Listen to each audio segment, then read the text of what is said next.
What if I told you that one of Africa's youngest leaders has just pulled off one of the biggest oil agreements in the continent's modern history? Yes, you heard that right. Captain Ibrahim Traoré of Burkina Faso has signed a breathtaking $75 billion crude oil partnership with India. And this is not just another trade deal buried in the newspapers. This is a turning point that could shape Africa's economic and political destiny for generations to come. Burkina Faso, a small landlocked nation in the heart of West Africa, has often been ignored on the global stage. For decades, its people have lived under the weight of poverty, political upheavals, and the long shadow of neocolonial exploitation. But today, under the leadership of a bold 36-year-old soldier-turned-statesman, Burkina Faso is beginning to write a brand new chapter. When Captain Ibrahim Traoré came to power in 2022 at the age of just 34, he became the youngest head of state in the world. From the very beginning, his message was sharp, simple, and uncompromising. Burkina Faso must be free, independent, and self-reliant. Unlike many African leaders who continue to lean heavily on Western institutions and former colonial powers, Traoré started looking elsewhere for partnerships. His vision has always been rooted in the principles of Pan-Africanism, sovereignty, and South-South cooperation. This $75 billion oil agreement with India is his boldest move so far. For India, a nation that ranks as the world's third-largest consumer of crude oil, this deal secures a long-term and stable supply. For Burkina Faso, a nation with untapped reserves and a GDP of barely $20 billion, this agreement is nothing short of revolutionary. So what exactly is inside this enormous $75 billion agreement? Let's break it down. India will provide the capital, technology, and expertise for oil exploration and drilling across Burkina Faso's territory. Massive investments will flow into refining capacity, pipelines, storage facilities, and modern transport routes. In return, India secures long-term crude supply contracts that guarantee energy security for its rapidly growing population of 1.4 billion people. For Burkina Faso, the benefits are monumental. First, job creation on an unprecedented scale. Tens of thousands of young men and women will find opportunities in construction, logistics, refinery operations, and support industries. Second, infrastructure development that the nation has long dreamed of. Roads, pipelines, and power plants that not only serve the oil industry but also improve daily life. Third, national revenue that could dwarf anything the country has seen before.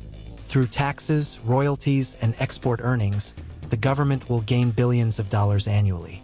To put it in perspective, a nation with a GDP of just $20 billion is about to manage a deal almost 4 times larger than its entire economy. That is why observers are calling this agreement transformative. But beyond numbers, there is also a question of symbolism. Why India? Why not France, the United States, or any other Western power that has historically dominated West Africa's resources? The answer lies in history and trust. India itself was once a colony, and it understands the painful scars of foreign exploitation. Unlike many Western deals that come with hidden conditions, military pressure, or structural demands, Indian partnerships often emphasize mutual respect and shared growth. By turning to India, Traoré is sending a loud message to the world. Burkina Faso will no longer be dictated to.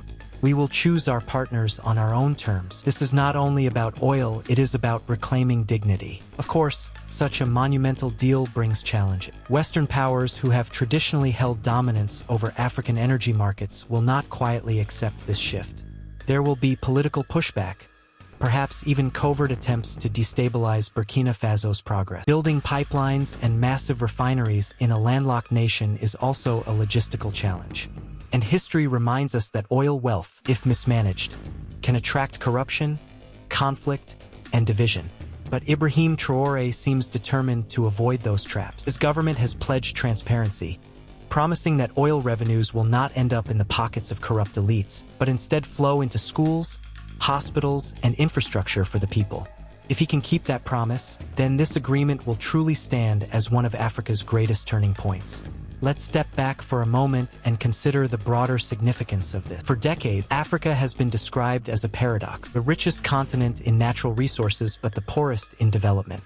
Gold, diamonds, uranium, oil, and gas. Trillions of dollars in resources have left the continent, yet the people often remain in poverty. Why? because the rules of the game were written by outsiders and the profits flowed outward instead of inward. Now, with leaders like Ibrahim Traoré, that equation is changing. By signing a fair, balanced deal with India, he is proving that African nations can negotiate as equals on the global stage. If Burkina Faso succeeds in implementing this project transparently, other nations in the Sahel and across the continent may follow. Mali, Niger, Chad, and even larger economies like Nigeria could be inspired to rethink their partnerships and demand fairer contracts. This is the essence of a new South-South cooperation model, where developing nations collaborate directly with one another rather than depending on traditional Western intermediaries. Imagine an Africa that exports refined oil products, not just crude. Imagine regional trade blocs where infrastructure projects are funded by African nations and their partners in Asia or Latin America, not dictated by former colonial power. But the heart of this story isn't just about trade. It's about identity. It's about young Africans, who make up more than 60% of the population, finally seeing leaders who reflect their aspirations. Traoré often speaks passionately about youth empowerment, sovereignty, and a future where Africa's children inherit not poverty, but prosperity.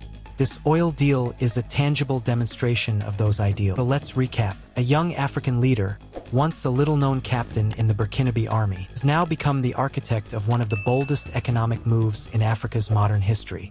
A $75 billion crude oil deal with India that promises job, infrastructure, and long-term growth. A deal that could double or even triple Burkina Faso's GDP within a decade.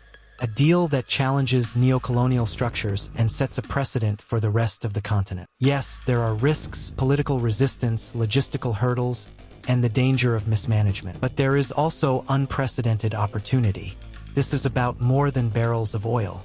This is about hope, courage, and a new African independence. If successful, Burkina Faso will not only change its own destiny, but may also light a path for the entire continent. Africa will finally prove that its resources belong first and foremost to its own people. So, what do you think?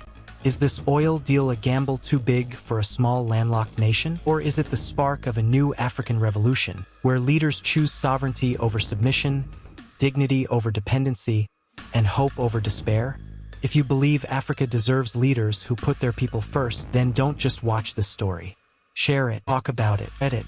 Because history is being written right now, and it's starting in Burkina Faso.